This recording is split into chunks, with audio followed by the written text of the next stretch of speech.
Isaías 55, verso 8 e 9. Os meus pensamentos não são os vossos pensamentos. Os meus caminhos não são os seus caminhos.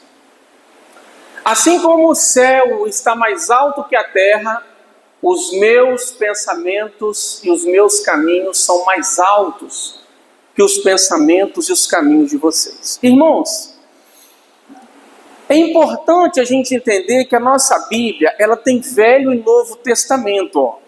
E a gente tem que entender o que significa esse Velho e esse Novo Testamento.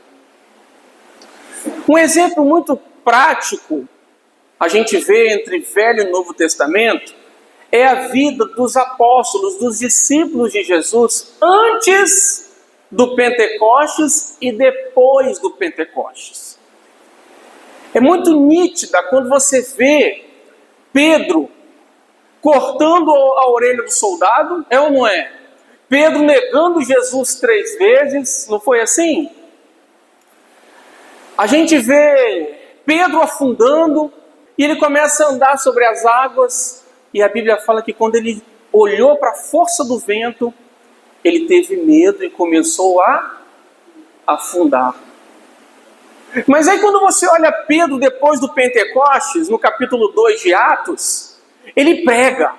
E ele ganha quantas almas ali, irmãos? Por volta de 3.000. E depois, mais à frente, por volta de 5.000 almas.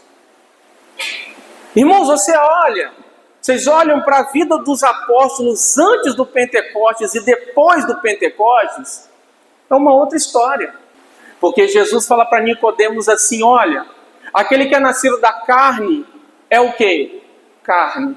Aquele que é nascido do Espírito é o quê? Espírito. E agora Paulo chega aqui no capítulo 2 da primeira carta aos Coríntios. O homem natural não entende as coisas de Deus, porque para eles são como loucura. Mas o homem espiritual, olha de novo o homem espiritual aí. O homem espiritual discerne bem tudo e não é discernido por ninguém. Agora, para fechar o capítulo 2, olha o que Paulo diz no verso 16. Quem conheceu a mente do Senhor para que o possa instruir? Nós, todavia, temos a mente de Cristo. Então aqui muda tudo, irmãos. Velho e Novo Testamento. Lá no capítulo 55 de Isaías, que eu comecei citando, que os meus pensamentos são mais altos que os seus, os meus caminhos são mais altos que os seus. Você vai ver Deus falando assim, olha, eu vou fazer uma nova aliança com vocês. E você vai ver no Antigo Testamento, em Jeremias, em Ezequiel, Deus falando a mesma coisa. Olha, eu vou fazer uma nova aliança com vocês. Eu vou colocar as minhas leis na tábua do coração de vocês. E eu vou escrever na mente de vocês. Porque até então a lei foi escrita onde, irmãos? Nas tábuas de pedra. Mas viria uma nova aliança, onde essa lei seria escrita onde? No coração. E essa aliança chegou. Vocês se lembram da última ceia, Jesus falando? Esse é o cálice da nova aliança. Ou seja, Velho e Novo Testamento, irmãos, é como água e vinho, em termos práticos. Paulo chega a dizer, sabe o quê? Ele fala assim, nós não somos como Moisés, que colocava o véu para que ninguém pudesse enxergar a glória. Nós com o rosto descoberto refletimos a glória do Senhor, porque de glória em glória nós somos sendo transformados na mesma imagem do Senhor. Aleluia! Essa é a diferença do Velho para o Novo Testamento, que no Velho Testamento era uma promessa, o Novo Testamento é a essência, Cristo em vós, a esperança da glória. Agora o homem pode nascer de novo. Antes o homem não podia nascer de novo. Cristo não havia morrido e ressuscitado ainda. Então agora, Deus não diz para você mais que os meus pensamentos são mais altos que os seus, não. Ele diz agora, vós tendes a mente de Cristo, irmãos. Irmãos, há uma diferença como dia e noite agora. Claro, Antes você não podia ter a mente de Cristo, você não podia pensar como Cristo. Hoje você pensa como Ele. Paulo diz aos Filipenses: tenham o mesmo sentimento que houve em Cristo Jesus. Então agora você pode sentir como Cristo sente. Jesus disse: como o Pai me enviou, agora eu envio vocês. E soprou sobre eles o Espírito Santo. Então Jesus te envia agora da mesma maneira que o Pai enviou o próprio Cristo. E aí você vai ver Pedro curando Enéas de 8 anos paralítico e ressuscitando Dorcas. E por que eu fiz essa comparação? Porque muitas vezes, irmãos, a gente não entende o que aconteceu conosco no dia que nós nascemos de novo. Nós precisamos entender quem nós somos em Cristo e quem é esse Cristo que habita em nós. E eu vou dizer para vocês, irmãos, nós somos comuns segundo a carne. Porque a gente tem um corpo limitado. A gente sofre, a gente sente dor, a gente passa por lutas. Nós somos realmente pó, limitados como pó. Mas na questão espiritual, você agora é uma nova criatura. As coisas velhas ficaram para trás. Eis que todas se fizeram novas. E essas coisas novas precisam influenciar muito mais do que as suas limitações. A sua maneira de pensar, sua maneira de agir, sua maneira de amar, sua maneira de falar, sua maneira de se vestir, sua maneira de pensar, a sua fé, tudo tem que causar um impacto onde você entra, onde você está, na sua casa, na sua família. Sim, você é um mortal, mas agora você é um mortal que pode transportar montes, disse Jesus. Jesus falou bem assim: tudo que 2 de vocês concordarem na terra, acerca de tudo quanto pedirem, será feito pelo vosso Pai. Aquilo que vocês ligarem na terra, será ligado no céu. O que vocês desligarem na terra, vai ser desligado no céu. Irmãos, primeiro acontece na terra, depois acontece no céu, olha bem. Se vocês amarrarem, o céu vai amarrar. Se vocês desamarrarem, o céu desamarra. Em outras palavras, Jesus está dizendo: olha, eu estou dando uma autoridade para vocês. E foi o que Jesus diz em Lucas 10:19: eis aí, vos dou autoridade para pisar em serpentes e escorpiões e toda a obra do inimigo, e nada absolutamente vos causará dano algum.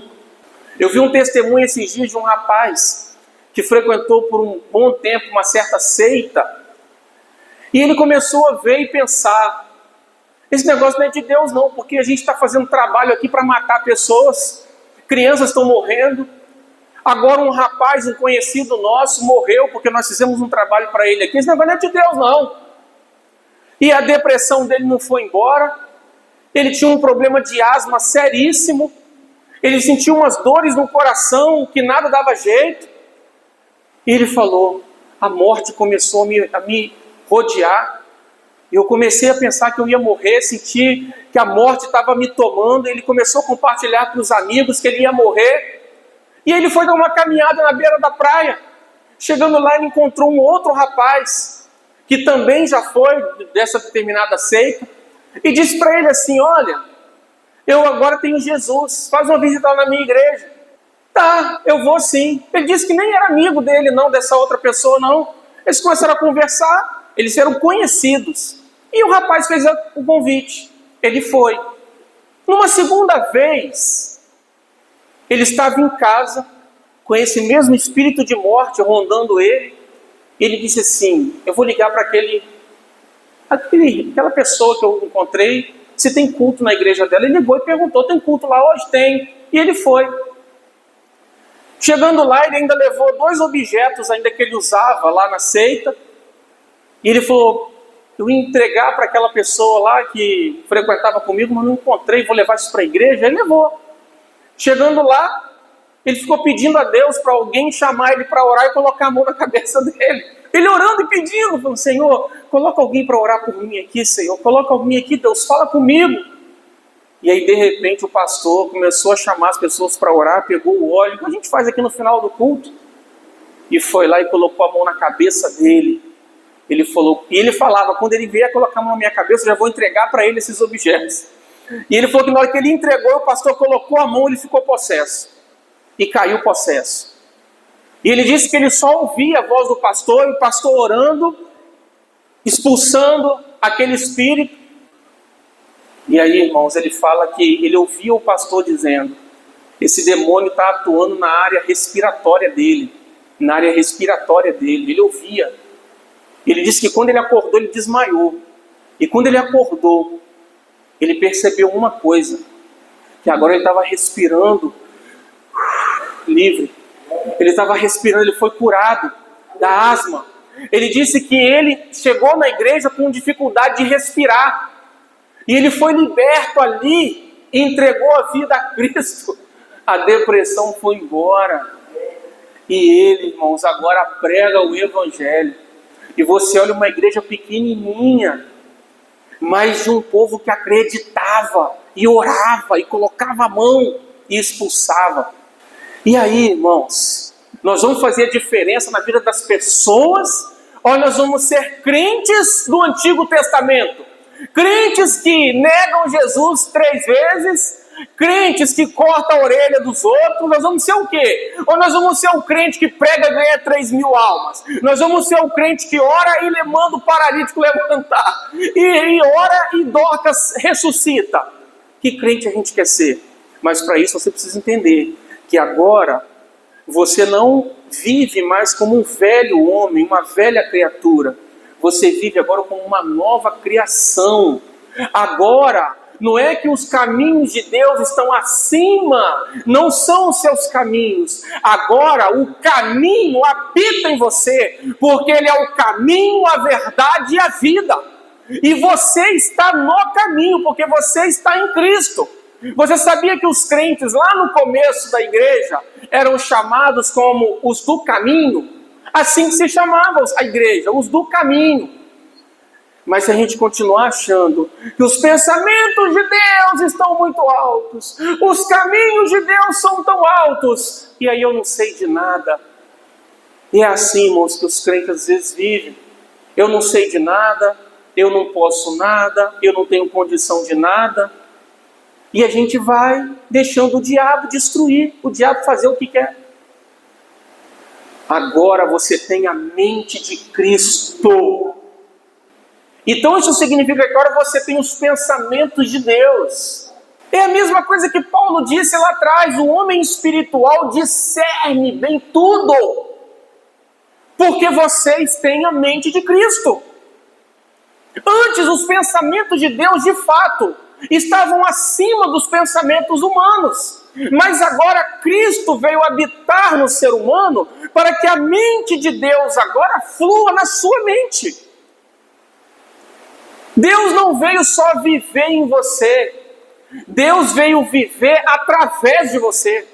Jesus é o cabeça, mas é você que é a mão, é o pé, é a perna. É através do corpo dele que ele executa a vontade dele. Se você não colocar a mão sobre o enfermo, se você não pregar o evangelho, se você não amar sua família, se você não perdoar, se você não agir, Deus não pode fazer se a igreja dele não corresponder. E é por isso que o mundo está um caos. É por isso que muita gente está indo para o inferno. Enquanto a igreja não entender o papel dela, ela vai continuar sentada e deixando o diabo fazer o que ele quer. Jesus disse o quê? As portas do inferno não prevalecerão contra quem? A minha igreja. Vocês estão entendendo agora? A gente se submete, a gente se humilha e a gente crê que Ele vai dar a direção, que Ele vai falar, que Ele vai te fortalecer, que Ele vai te usar. E o poder de Deus vai fluir de você, como foi com Pedro aqui. A Bíblia diz que Pedro passava certa vez e a sombra dele curava os enfermos. A Bíblia fala que os lenços e aventais de Paulo eram levados para os enfermos e os demônios saíam e pessoas eram curadas. Eu postei aqui esses dias, postei de novo, né, o testemunho do Marcelo aqui, que mora aqui do lado. Marcelo estava na rua ali, irmãos, andando assim, ó. Eu vi que ele estava reclamando da coluna já há uns dias. Eu pensei comigo, não vou orar agora não, porque se eu orar agora ele vai falar que foi o remédio. Deixa ele ficar pior um pouquinho. No segundo dia eu passava ali e ele estava pior. Aí no terceiro dia, no quarto dia, irmãos, ele não conseguia subir a calçada. Roberta olhou para trás e falou assim: Marcelo não está legal não, hein?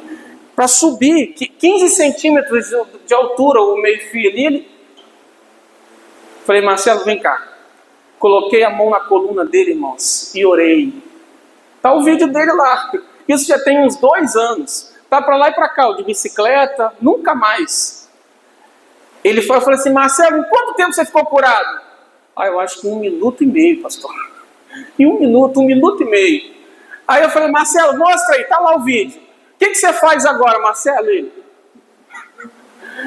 pegou a bicicleta de carga, irmãos, no mesmo dia e foi na casa da ex-mulher dele. Bicicleta de carga, no mesmo dia.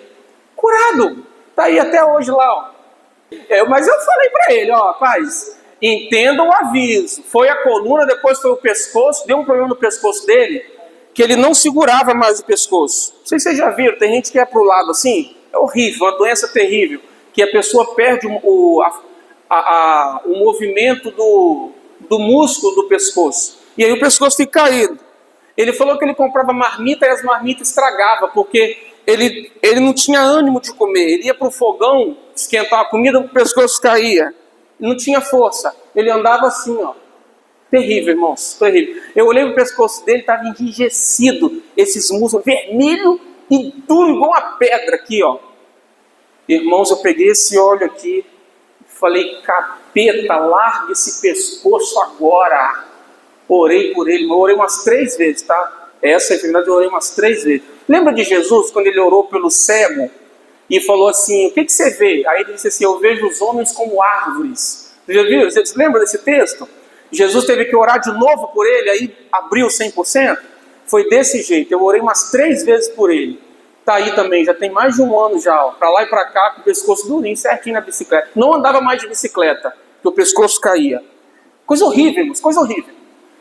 E eu falei para ele, ó, foi a coluna, foi o pescoço, você entrega a sua vida a Jesus, rapaz, daqui a pouco o diabo ceifa a sua vida. Porque são sinais, irmãos, a gente tem que entender também o que Deus está mostrando. Mas o que eu estou dizendo aqui? Deus quer te usar, irmãos. Deus quer te usar. As suas mãos. Agora, isso é bíblico? Marcos 16 fala isso. Estes sinais acompanharão os que crerem. Por isso que Tiago diz, chama os presbíteros. Não quer dizer que é só presbítero que ora. Porque Jesus colocou todo mundo, né? Aquele que crê. E aí, você vive no Novo Testamento. Essa é a mensagem de hoje. O que significa o Novo Testamento para você? E é por isso, irmãos, que eu não gosto quando as pessoas são tratadas como ignorantes. O marido, o homem é um bobão que fica na frente da TV e não entende nada, caixinha vazia. Para com isso. Você foi chamado para governar. Você foi chamado para governar a tua casa com sabedoria, com amor, com prudência. Como que você é o cabeça do lar? Se a sua cabeça é uma caixinha vazia, fala para mim. E aí os homens ficam rindo, levando isso na brincadeira e aceitando isso. Não aceite isso. Você tem a mente de Cristo. E o marido, ele tem discernimento das necessidades da casa dele. Ele consegue identificar quando está faltando afeto, quando está faltando amor, quando está faltando correção, quando está faltando limite. O marido tem esse entendimento porque ele tem a mente de Cristo. E a mulher sábia edifica a sua casa. E aquela mulher como Maria, que se deleitava e sentava aos pés de Jesus para se deleitar na palavra, não como Marta, mulher estressada, ansiosa, que quer fazer 1000 coisas ao mesmo tempo, não. A mulher foi chamada para ser como Maria, que se assentava aos pés de Jesus. Maria, irmã de Lázaro, eu estou falando agora, tá? Se assentava aos pés de Jesus. E Jesus disse, Marta, Maria escolheu a boa parte, e dela não será tirada. É isso que Jesus quer ver nas mulheres, irmãos. Mulher sábia, mulher que ama o seu lar, que sabe cuidar, entende, olha para o filho e sabe o que o filho está precisando. Olha para o marido e entende que o marido está precisando de intercessão, está precisando de conselho. É isso, a mulher sábia. Mas para isso você tem que entender quem é você em Cristo, o seu papel em Cristo e o que é o Novo Testamento na sua vida. É o Novo Testamento, é o sangue da nova aliança que entrou na sua vida para fazer essa diferença, irmãos. Amém? Vamos pôr de pé, agradecer o Senhor.